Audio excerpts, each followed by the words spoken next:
Hello, I'm Reverend Elder Cecilia Eggleston, Moderator of Metropolitan Community Churches, and I greet you today as we celebrate and remember the life, the ministry, the dream of Reverend Dr. Martin Luther King Jr. Around the world, people know that phrase, "I have a dream." And yet so many of us perhaps are not familiar with the full speech. A speech that was transformative, and we know that it made a difference because we still quote it today. And so today, if you've never read it, I encourage you to read that speech, to listen to Dr. King's powerful words. I encourage you to consider how you, if you're not doing so, can make a difference, because each one of us can.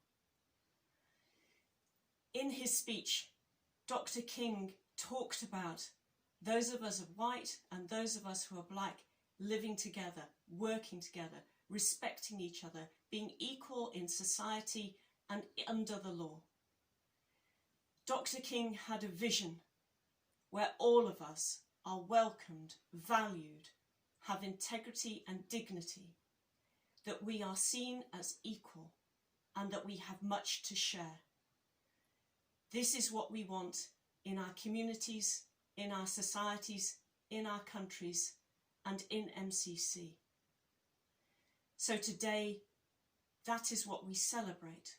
We celebrate what we have done, and we celebrate what we still need to do.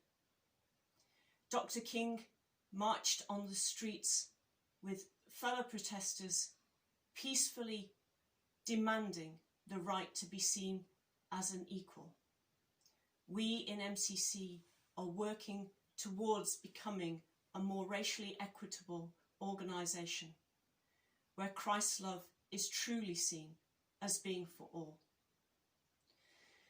Dr. King challenged other Christians, challenged other clergy and church leaders to look to what they were doing, how what they said or didn't say perpetuated racism and white supremacy. And we too need to look to what we do, what we say, to make a difference, to change what needs to be changed in here, in our communities, in our congregations, in our policies and procedures. Even in jail, Dr. King reached out, educated others, helped them to see all the sides of his argument so that they could take time to reflect and to grow. This year in MCC, we are asking all clergy to take education and training in anti-racism, anti-colonialism or anti-oppression, so that all of us around the world continue to understand better all the dynamics that make racism so insidious. And in the midst of all of this, we look for those moments of hope, because the dream that Dr. King had lived on in the hearts of those who listened to him and who've continued to live out his work. And because of his dream, and because of all of those people who came after him and continue to strive, Kamala Harris will join those in power this week as the first woman vice president, as the first vice president of African and Indian descent. She walks into that building to serve the citizens of the United States of America because of the values and the dream of Dr. King, all who worked with him and all who have worked since. And Raphael Warnock will represent the state of Georgia, one of the states mentioned where so much change needed, and yet here we have only the 11th black senator to serve in the state capital, to serve in the capital of the United States. He is the first representative to serve Georgia, black representative. It's taken so long, but that moment of hope has arrived. And so we still have work to do in MCC. We still have work to do to become more racially equitable, more diverse, more inclusive.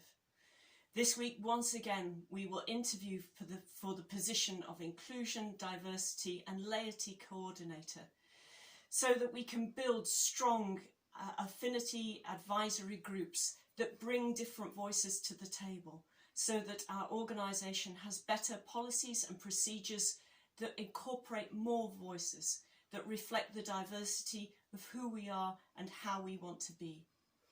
Our incoming Council of Elders will continue to speak out on matters of racial justice and other issues where MCC needs to stand firmly with those who are oppressed and denied justice on the ground.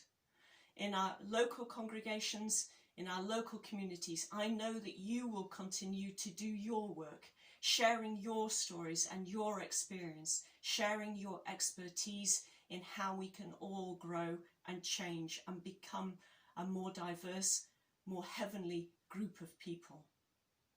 Thank you for all that you are doing.